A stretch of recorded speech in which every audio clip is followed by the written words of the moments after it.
Welcome after the break. Bien, nous revoilà donc de retour après la pause. J'espère que vous avez pu respirer un petit peu après cette vague d'informations, mais je pense que c'était vraiment bien de voir un petit peu le résultat de ce projet. Bon, bien sûr, j'étais vraiment à- au cœur même du projet, mais je pense que ce serait bien de voir les résultats de chacun des pilotes et de voir l'impact que nous avons pu avoir auprès des entreprises.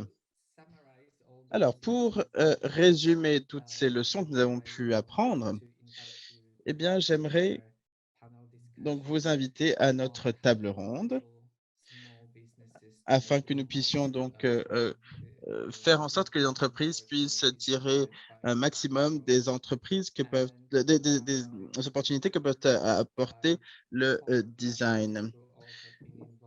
Et nous avons donc pour ce faire quatre intervenants qui sont qui ont participé à ce projet dans leurs régions respectives. Nous devrions avoir donc Martha Falcon parmi nous, designer de service de Galice, qui a participé à ce projet. Bonjour Martha, bonjour à tous. Nous avons également Antoine Bobo. J'espère que je prononce bien votre nom. Le Oui, très designer bien. donc d'ici là-bas. Bonjour. Bonjour à tous. Et nous avons donc Miguel Reis, chercheur au Centre de technologie et d'innovation SPI. Bonjour à tous. And last but not least, my Et colleague. enfin, donc,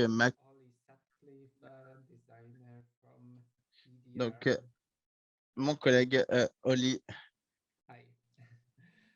Sutcliffe, designer pour PDR. Donc, pour lancer un petit peu notre discussion, j'aimerais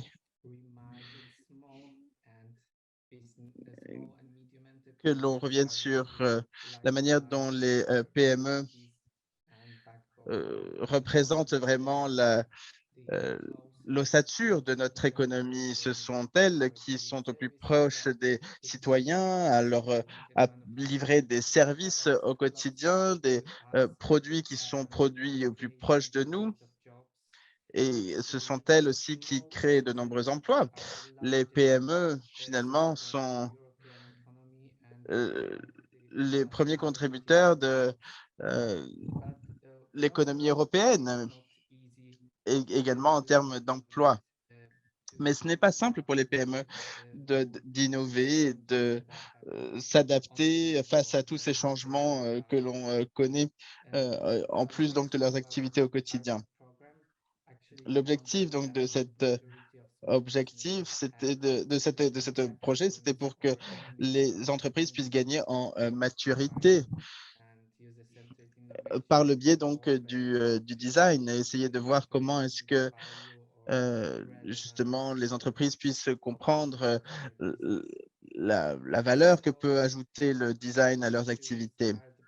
Donc, j'aimerais vous demander un petit peu votre point de vue sur la manière dont les PME sont conscientes ou non de ce que peut leur apporter le design. Et selon vous, quelle est la plus grande valeur que peut ajouter le design à leurs activités? On peut commencer peut-être avec vous, Martha.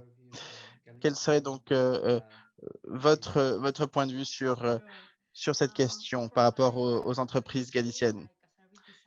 Eh bien, comme chaque designer, je pense que il y a encore beaucoup de travail à abattre, notamment donc ici en Galice, puisque les personnes ne connaissent même pas ce que c'est le design de service ou ce que c'est le design.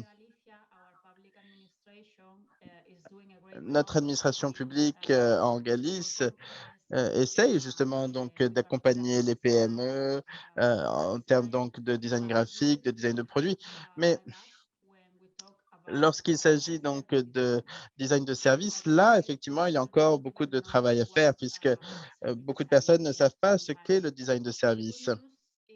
La bonne nouvelle, malgré tout, c'est que avec ce projet, par le biais donc de User Factor, moi, j'ai pu voir que en utilisant de petites choses en lien donc avec le design de services, en utilisant des outils et en montrant donc à ces différentes entreprises plusieurs approches, eh bien, il est possible d'avoir un impact auprès d'elles. Je pense que le design devrait être utilisé de manière stratégique et non pas uniquement de manière esthétique ou simplement parce que c'est tendance. Si nous utilisons le design euh, comme un outil stratégique, eh bien, je pense que l'on pourra obtenir de meilleurs résultats financiers, les employés seront plus satisfaits, les systèmes seront plus efficaces, etc., etc. Donc, je pense que le design de service est extrêmement important et contribue à la croissance des entreprises.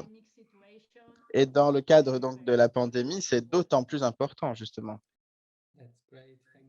Parfait, merci beaucoup, Martin. Je dois dire que j'ai pu observer ce que la Galice faisait justement en termes d'innovation design et c'est très impressionnant. Je vois qu'il y a beaucoup de progrès qui ont été effectués.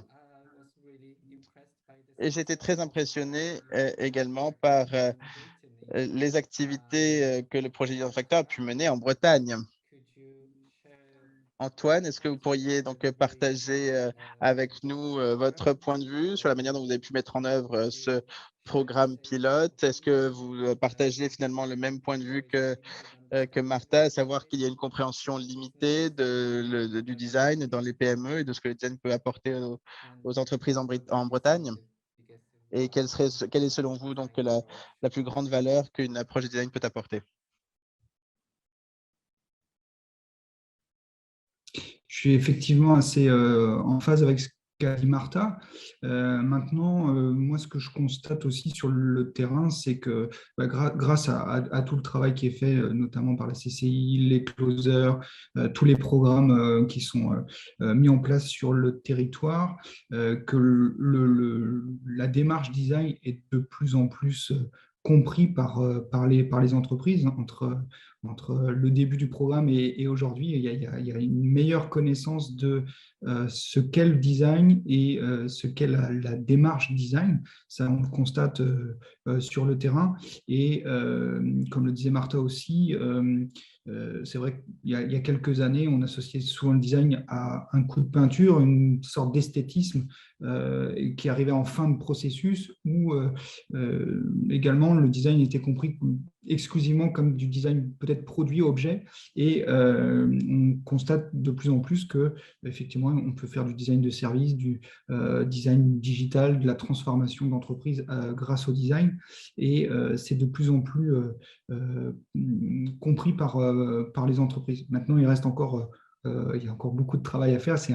Un exercice du quotidien pour diffuser cette notion-là que le design peut être effectivement au cœur de la stratégie des petites entreprises, des PME. Moi, je pense que une des valeurs que peut apporter le design à ce type d'entreprise, c'est de recentrer l'entreprise sur leurs vrais problèmes finalement. Et souvent, on nous arrive avec une demande très axée sur un outil ou une solution à mettre en œuvre. Et la démarche du design permet de les faire prendre un peu de hauteur et de leur révéler des vrais problèmes en lien avec leurs utilisateurs. Et c'est en cela, je pense que c'est intéressant pour ces entreprises-là d'adopter une démarche design. Elles vont lever un peu la tête de l'eau pour se recentrer sur des vraies problématiques. Thank you. Parfait, merci beaucoup Antoine. Je suis ravi effectivement de voir que notre projet a également eu un impact finalement et a pu favoriser cette sensibilisation au design. José, votre programme donc pilote se concentre seulement sur le design de produits, mais sur d'autres approches également. Comment est-ce que vous voyez donc cette sensibilisation et innovation progresser parmi les PME? Bonjour à tous, est-ce que vous m'entendez? Bien, parfait. Bonjour à tous. Tout d'abord, merci de m'avoir donc invité à participer à cette table ronde. En ce qui concerne donc la question que vous m'avez posée et à Francisco également, j'ai pu donc coopérer donc avec ESPI Porto. Nous avons donc travaillé sur le lancement du projet avec différents PME. And what we noticed is, at least in my case, which À remarquer, en tout cas dans mon cas, je fournissais plus un support en termes de méthodologie. Et ce qu'on a constaté, c'est qu'il y a effectivement du travail à faire.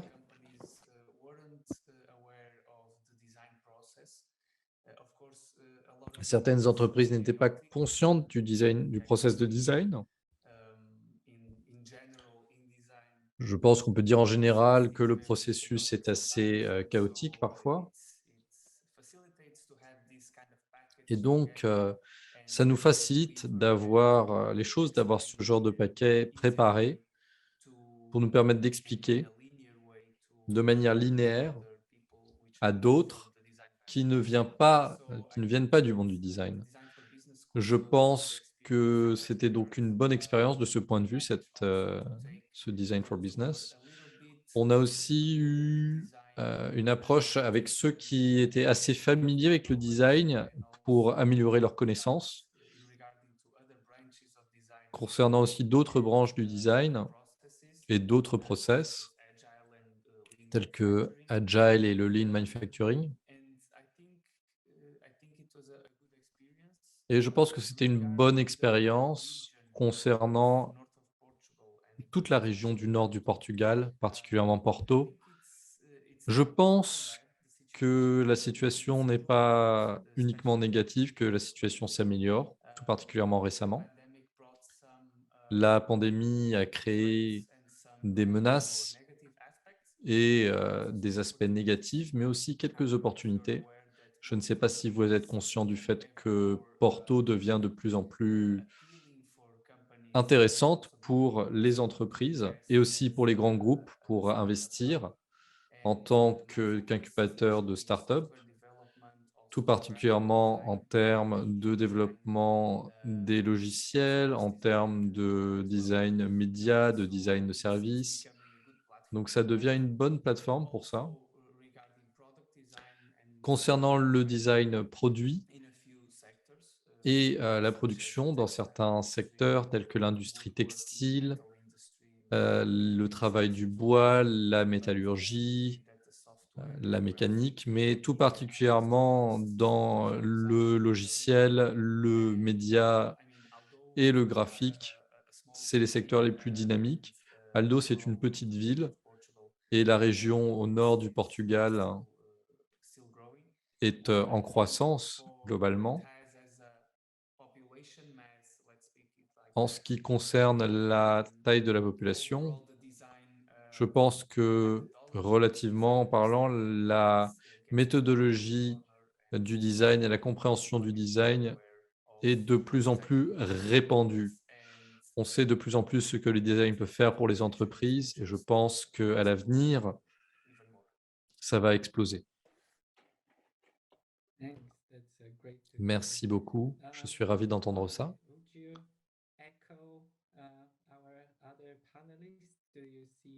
Est-ce que vous pensez que la compréhension du design est en croissance et que le design prend une place plus stratégique? Est-ce qu'on utilise le design de manière plus stratégique?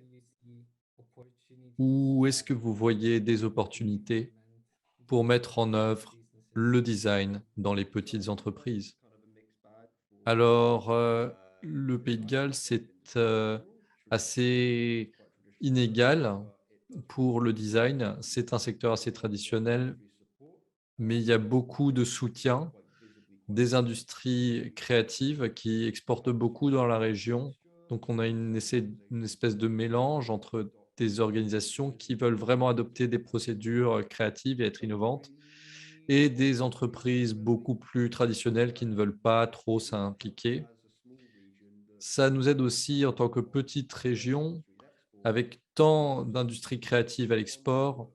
Beaucoup de personnes connaissent au moins une personne qui travaille dans les industries créatives et ça leur donne un cadre de référence pour ce qui se passe, même si ils ne sont pas forcément en train de passer le pas pour adopter des processus innovatifs. Mais oui, on est tout à fait d'accord avec ça. Toutes les organisations, la plupart des organisations avec lesquelles on a parlé ont à peu près entendu parler du design en tant que méthode au-delà du design pur. Généralement, ils ne l'ont pas appliqué, mais ils connaissent quelqu'un qui connaît quelqu'un et ils connaissent un peu les concepts. Une chose qu'on a remarqué, c'est que ils avaient beaucoup plus de chances d'avoir entendu parler du design UX, d'expérience utilisateur, mais ça, c'est quelque chose, oui, qui revient souvent. What would be your tip? What was your sales pitch when you Qu'est-ce were que vous faites? Qu'est-ce que vous disiez pour vendre le design quand vous deviez faire quand vous deviez vendre l'approche innovative à des entreprises? Comment est-ce que vous conseilleriez à des designers de convaincre des entreprises à commencer des projets d'innovation? Je dirais, sur la base de notre expérience, c'est bien de commencer à petite échelle et leur fournir quelque chose qui peut créer un retour sur investissement très rapidement. La plupart des problèmes qu'il y a dans les petites entreprises sur l'adoption des processus de design, c'est la quantité de temps qu'ils ont à y dédier et les ressources qu'ils doivent y dédier à long terme. Donc, pour convaincre ces organisations, c'est important qu'ils puissent voir un retour sur un investissement très rapidement et avancer à partir de là. Donc, créer des objectifs visibles et atteignables, ça, c'est probablement une des choses les plus bénéfiques. Et bien sûr, travailler sur certaines présentations, éviter les approches un peu trop byzantines et compliquées. Oui, le jargon du design peut beaucoup effrayer les personnes.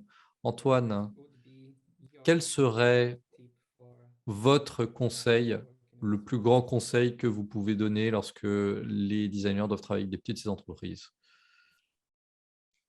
Alors, je pense qu'il y a quelques temps, on essayait nous, en tout cas dans notre entreprise, justement de ne pas utiliser le mot design ou démarche design pour convaincre une entreprise d'entrer dans la démarche design. Ça rejoint un petit peu ce qu'on disait juste à l'instant sur le jargon. Ça peut paraître parfois un peu complexe ou un petit peu éloigné des réalités. Donc, nous, personnellement, on était plus à essayer de faire la preuve par l'exemple ou d'utiliser quelques références ou des cas d'usage pour expliquer plus une attitude que des outils ou des démarches très, très strictes et essayer d'adapter finalement l'attitude à notre interlocuteur. Et bien souvent, les projets, les meilleurs projets de démarche design qu'on a pu mettre en place. Au démarrage, on n'a pas utilisé le terme démarche design, design thinking, UX, etc. On a plutôt parlé d'essayer d'apporter une attitude qui va apporter de la cohérence entre le résultat final, la vision de l'utilisateur et puis la stratégie ou le charisme de l'entreprise qu'on accompagne. Donc, on est plutôt en termes de cohérence pour une performance d'entreprise. C'est comme ça qu'on aborde les sujets souvent avec les petites entreprises. Et à la fin du processus, je leur dis, bah, ce qu'on a vécu là, c'est une démarche design, donc c'est plutôt par rétroaction qu'on acculture finalement sur la terminologie design et toutes les méthodes qu'on peut utiliser. Et du coup, ils se font ambassadeurs de la démarche auprès d'autres entreprises et ça une acculturation de proche en proche avec cette attitude-là.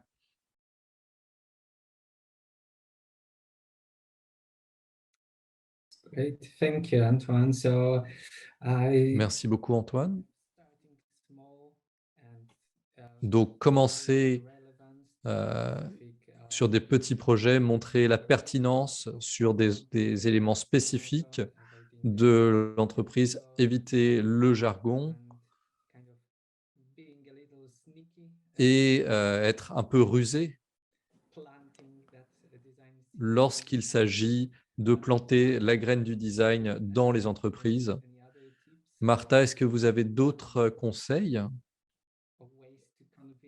des manières de convaincre des entreprises qu'il est vraiment bénéfique d'investir dans le design?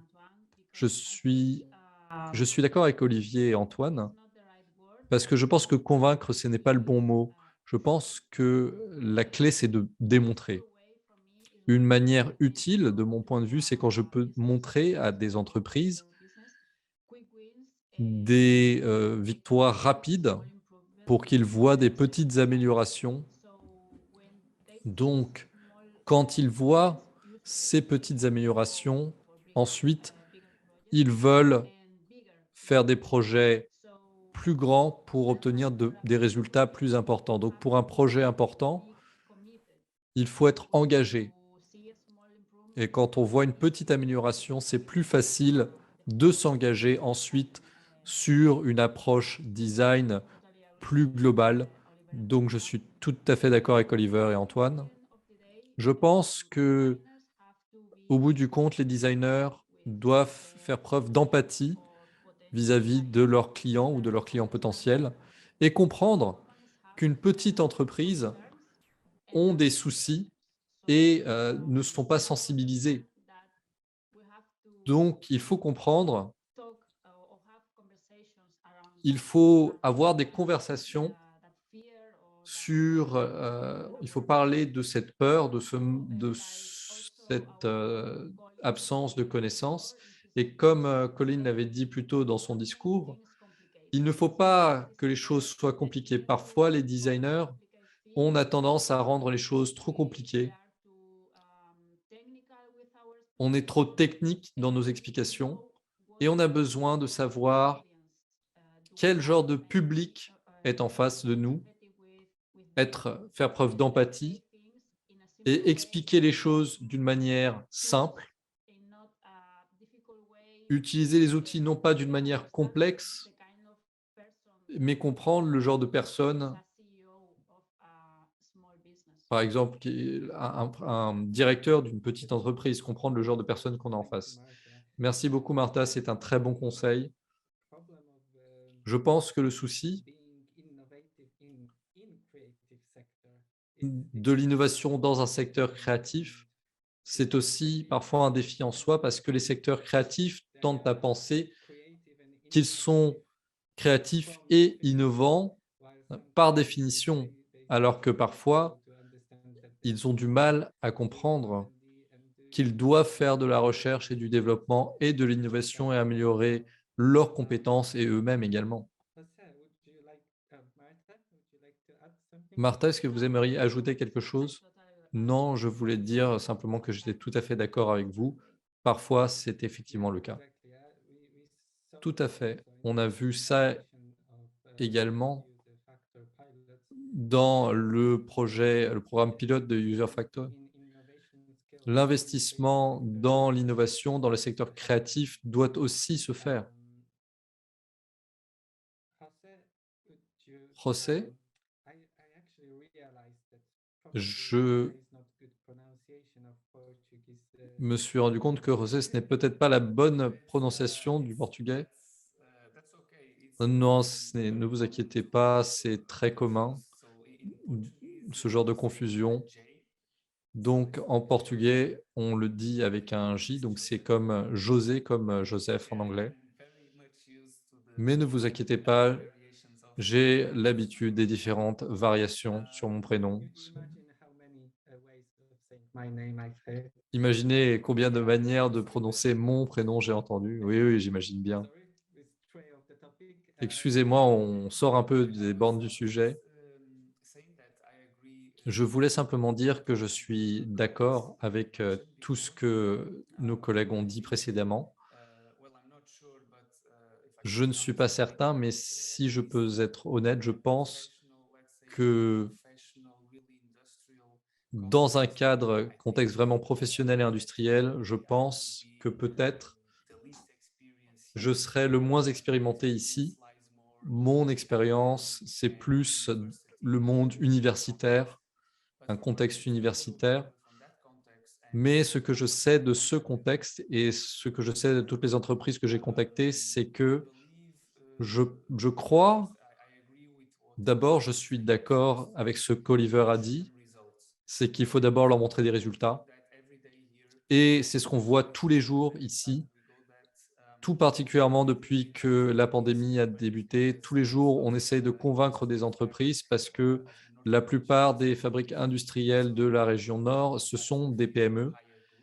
À part quelques groupes un peu plus importants. Donc, si on veut convaincre quelqu'un de s'embarquer sur un nouveau projet à la Porto Design Factory, on doit clairement les attirer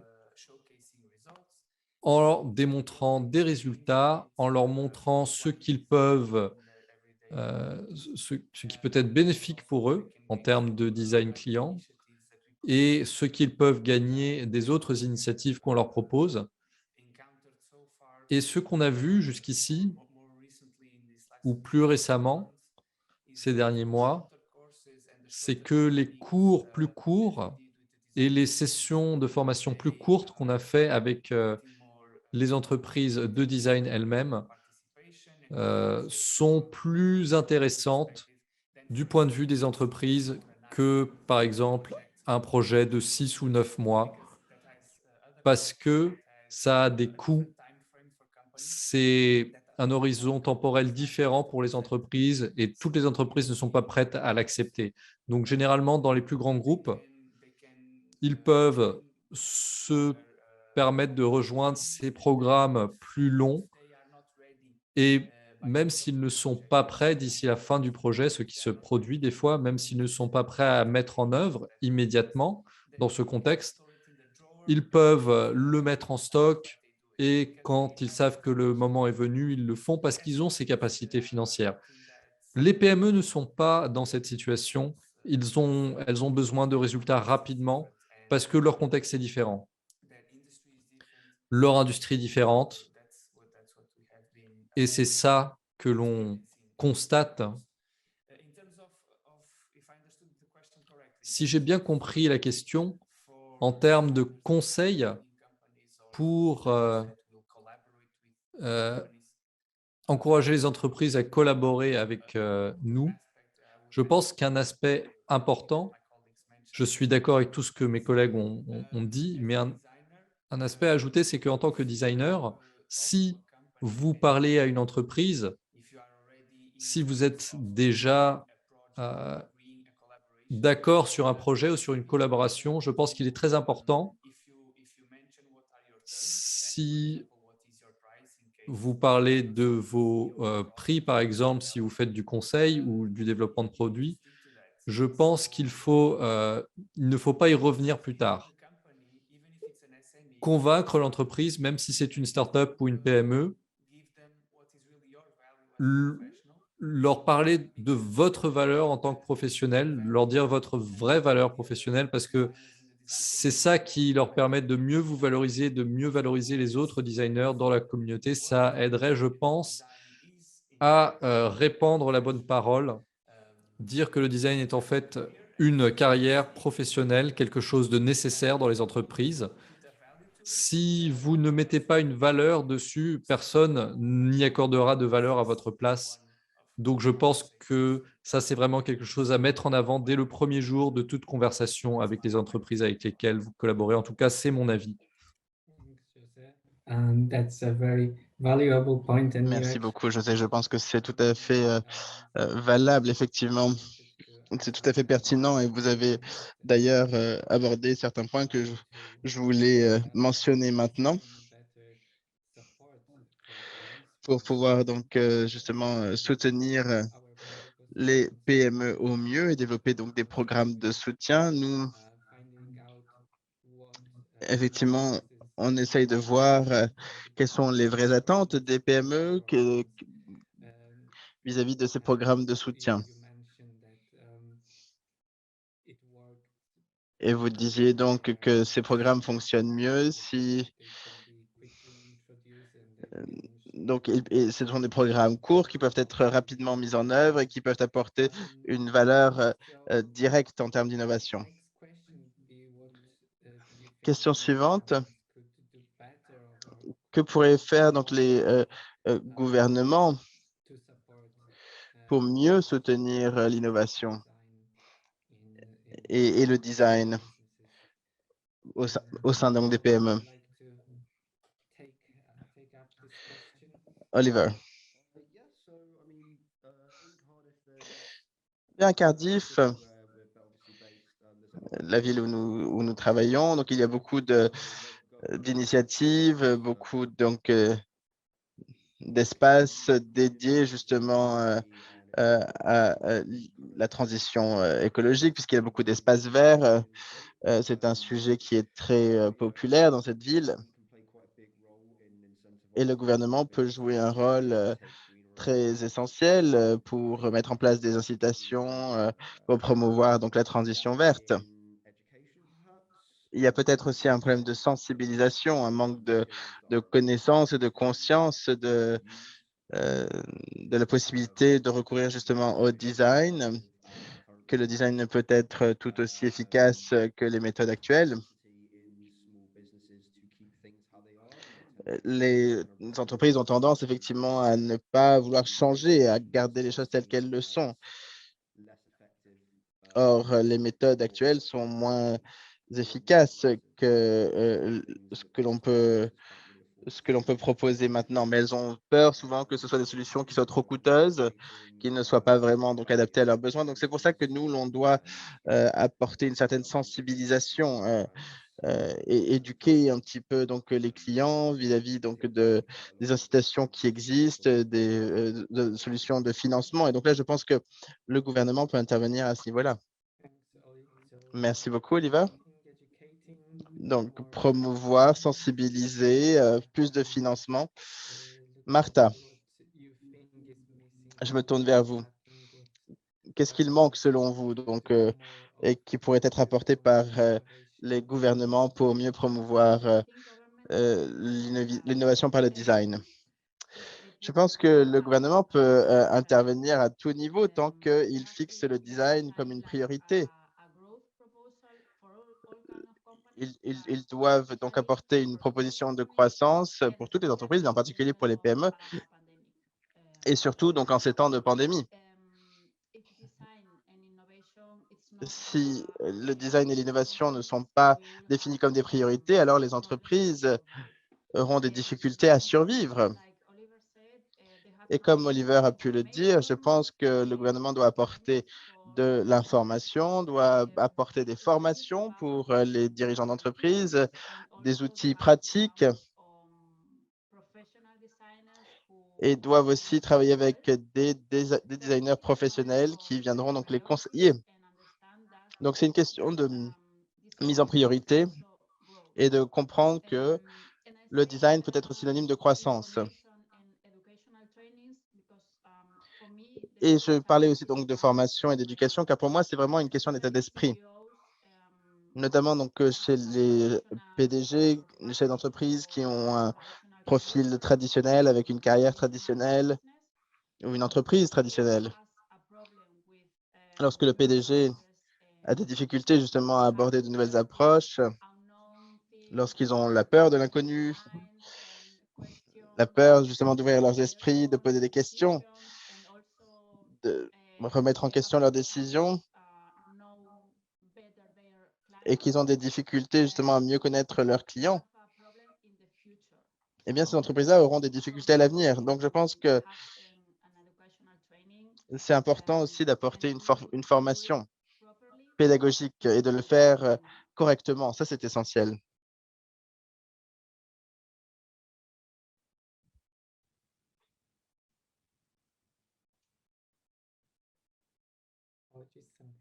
Pardon, un petit problème de micro.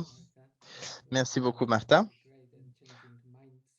Je pense qu'effectivement, c'était essentiel de pouvoir créer un changement d'état d'esprit pour promouvoir justement une meilleure compréhension du design et de l'approche au sein des entreprises, afin que justement, il y ait par ce biais une meilleure compréhension des besoins du client. Antoine, est-ce que vous avez quelque chose à ajouter si vous deviez avoir donc une liste de tout ce que le gouvernement ou les autorités locales pouvaient donc apporter, ce dans quoi ils devaient investir pour mieux promouvoir le design dans vos territoires? C'est un vaste sujet. Je pense qu'effectivement, il y a un effort de communication auprès de l'ensemble des acteurs de l'entreprise via peut-être tous les réseaux d'entreprises, pas seulement liés à l'innovation, mais des réseaux d'entreprises, je dirais, traditionnels sur lesquels on pourrait infiltrer ces réseaux pour parler du design. Parce que bien souvent, on est sur les réseaux liés à l'innovation ou liés au design, donc on a ces conférences dans ces réseaux-là, mais est-ce qu'on pourrait infiltrer d'autres réseaux, même si je pense qu'il y a des choses qui sont faites et je ne connais pas tout ce qui est fait sur ma région.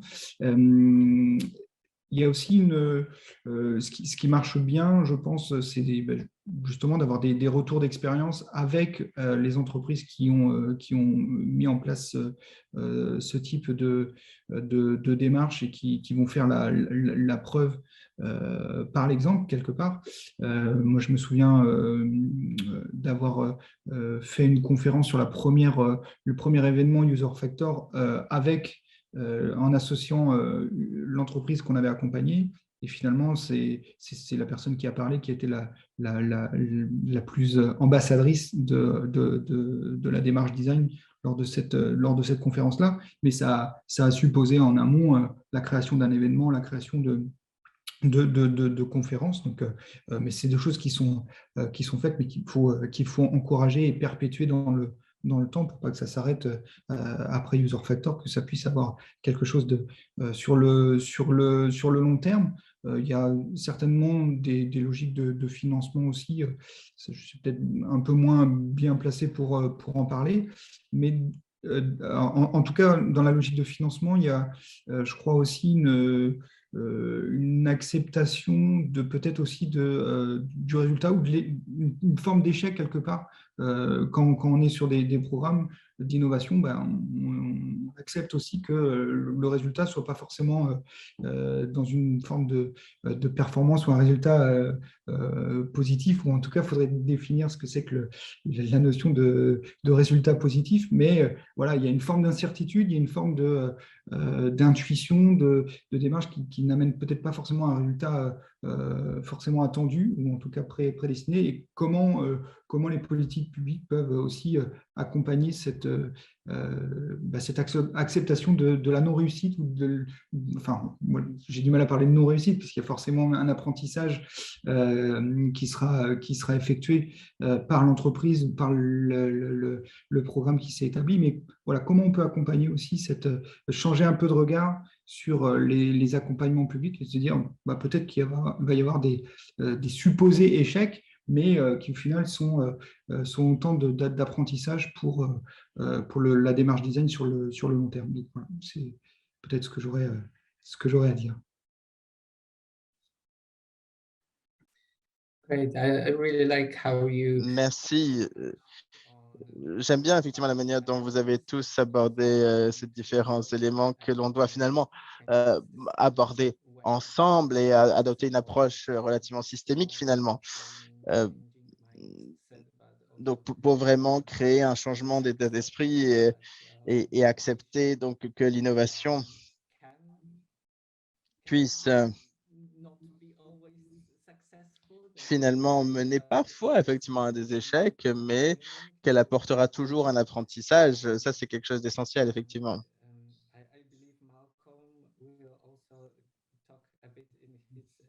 Et je pense que Michael reviendra sur ce point, justement, sur les facteurs facilitants qui permettent donc de faciliter le développement d'un écosystème d'innovation.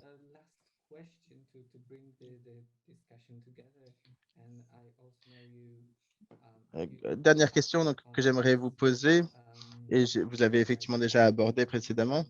Oli, vous l'avez mentionné, donc le besoin de promouvoir des initiatives vertes auprès donc, des PME. José, vous avez parlé du numérique qui a permis donc d'accélérer un grand nombre d'initiatives pendant donc, la pandémie et qu'on a vu voir un vrai développement d'initiatives numériques dans les territoires.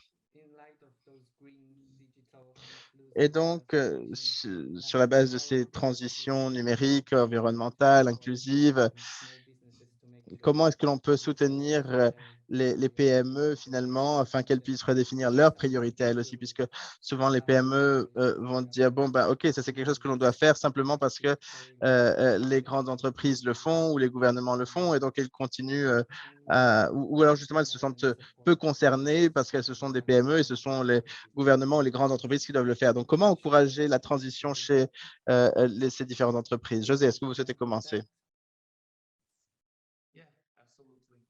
Oui, tout à fait, merci.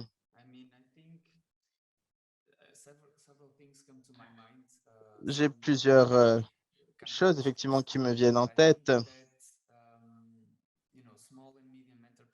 Je pense que les PME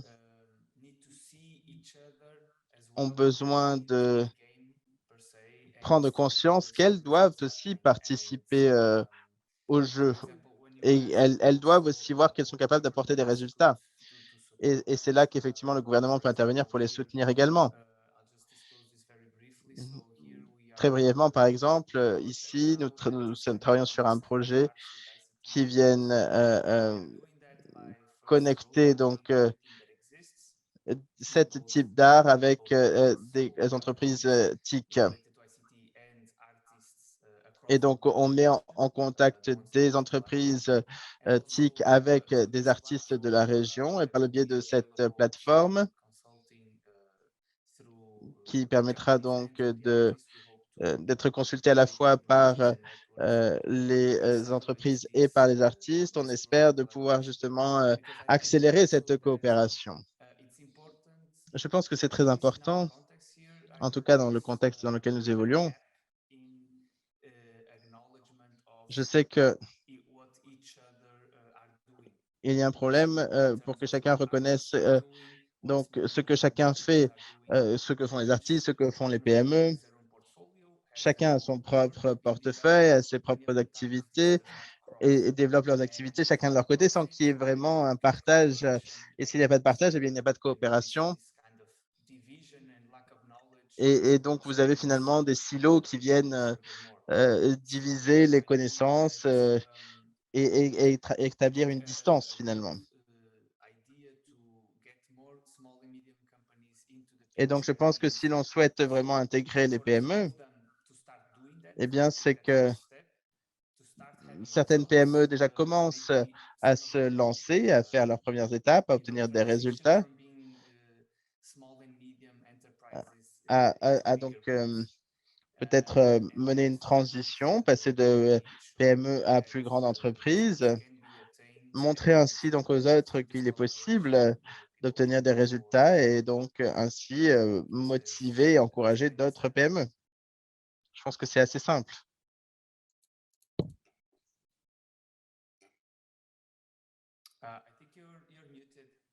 Il me semble que votre micro est désactivé. Oui, pardon. Merci, José. Alors, afin effectivement de respecter le temps qui nous est confié, je vais donc donner 20 secondes à chacun d'entre vous. On revient avec le Pechakucha pour que vous puissiez donc voilà, nous donner votre opinion sur la transition verte. Martha, est-ce que vous souhaitez donc nous donner vos derniers commentaires sur la question? Pour moi, effectivement, la question de la transformation est assez simple. Soit vous lancez dans une transition, soit vous allez donc mourir. Et vous n'allez pas survivre à la pandémie, notamment. Donc, c'est une priorité essentielle. Si l'entreprise ne se lance pas dans une transition numérique dans les 5 prochaines années, cette entreprise rencontrera d'énormes difficultés. Et ça a été exacerbé par la pandémie. On a pu voir des entreprises fermées et notamment des entreprises qui ont dû fermer parce qu'ils n'ont pas lancé ce processus correctement et donc elles n'ont d'autre choix que de fermer. Donc, je pense qu'il y a un manque de compréhension aussi derrière ce concept de transition numérique. Certaines pensent que la transition numérique, c'est simplement créer un site Internet, créer un compte sur les réseaux sociaux.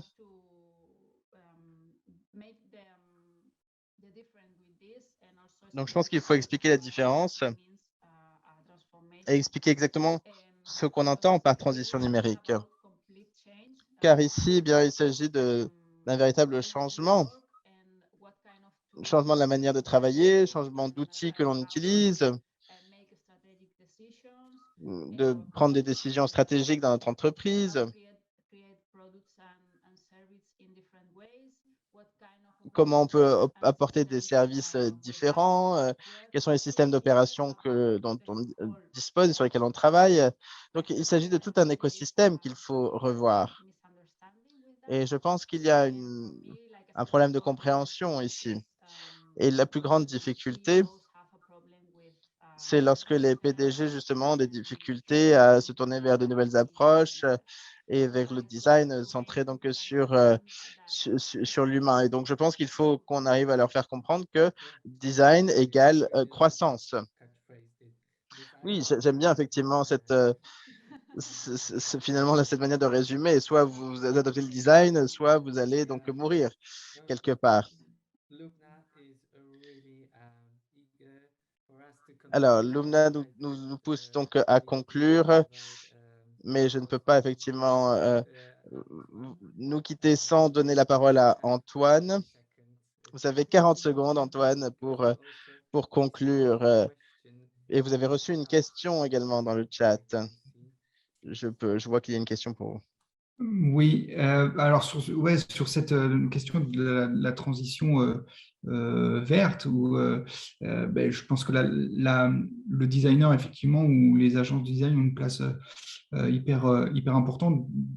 Ça paraît intrinsèque finalement à la fonction de designer d'être sur ces dimensions éthiques, multifactorielles, sur l'état du monde quelque part, et puis l'humain dans ce monde. Et de la même manière qu'on va acculturer les entreprises à la démarche design, on va intrinsèquement, je pense, influer sur cette dimension de transition écologique, transition numérique vers un futur soutenable pour nous tous.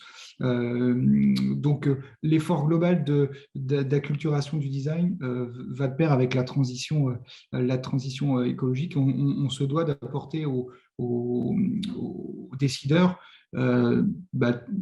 toute la veille, les nouveaux matériaux qui peuvent émerger, les nouvelles manières de faire sur l'économie circulaire, sur le numérique responsable. On doit être au fait finalement de ces tendances-là et proposer ça de facto aux entreprises que l'on accompagne. Et je pense que c'est comme ça que petit à petit, il y a urgence, mais qu'on pourra changer les choses et proposer des solutions, des produits, des services qui sont en phase avec les enjeux qui nous fondent dessus.